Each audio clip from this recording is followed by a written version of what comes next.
Clearly, there's a lot to talk about, and just a little bit earlier this afternoon, I was joined by the new co-chair of the Republican National Committee and daughter-in-law, Lara Trump. Lara, first of all, I've got to tell you, congratulations on the Republican National Committee. How does it feel to be appointed?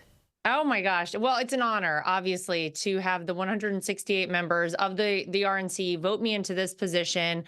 To be honest with you, Erin, it's something I never imagined I would be doing. But, this is a must-win election. And I think that people here in America really feel the weight of what is at stake right now in this election. And so when this opportunity arose, I knew that this was a position for which I could do a great job for the country, for our party, and of course, for my father-in-law. And so I'm very excited to be here. Well, if you were on a probation period there, I reckon the 65 mil that you helped raise in March would definitely get you across the line.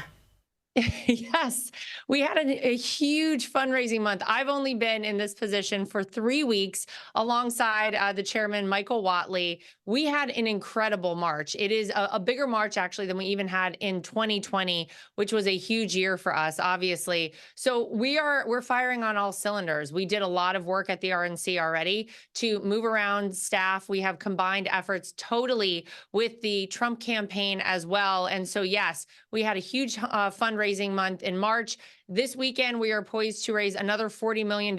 We have our first major fundraiser of the RNC and Trump campaign's joint fundraising committee. So we're working hard. We're firing on all cylinders, and we are ready to do whatever it takes to win. Another day, another legal blow for your father-in-law. Talk to me about the latest one.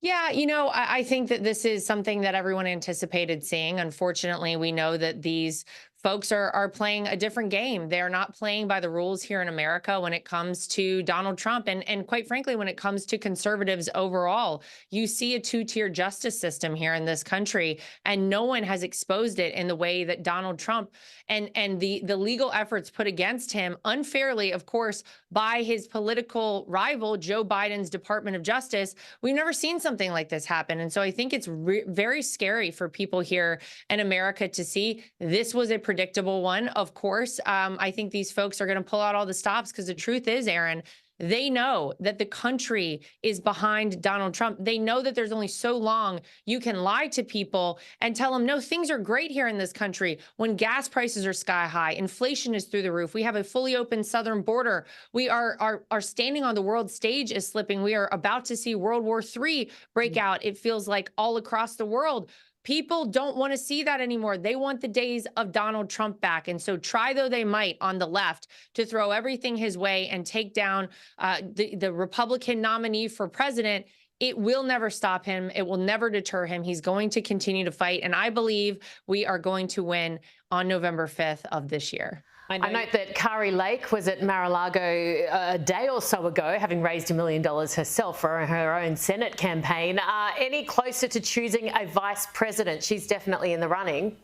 Oh, well, the vice presidential pick, it would be great if I could tell you guys over in Australia and just keep it a secret. Here in the United States, of course, I will not reveal anything just yet. Of course, I'll leave that up to him. But what I can tell you is that he will be choosing someone who's an America First patriot, someone who cares greatly about this country and truly can carry the mantle of the Make America Great Again movement on in the future. Whenever you're thinking about someone as a running mate, you often, of course, have to think about the future of this country as well. Should anything happen to the president, we know that's the person who ultimately takes over. And so the great news on the Republican side of the aisle is that we have a whole host of incredible people who would be great to serve in that position. And I can tell you the top of his list is comprised of incredible patriots and people who we would be very lucky to see as our vice president. So nothing to report just yet, Erin, but stay tuned and have me back, and maybe there will be more.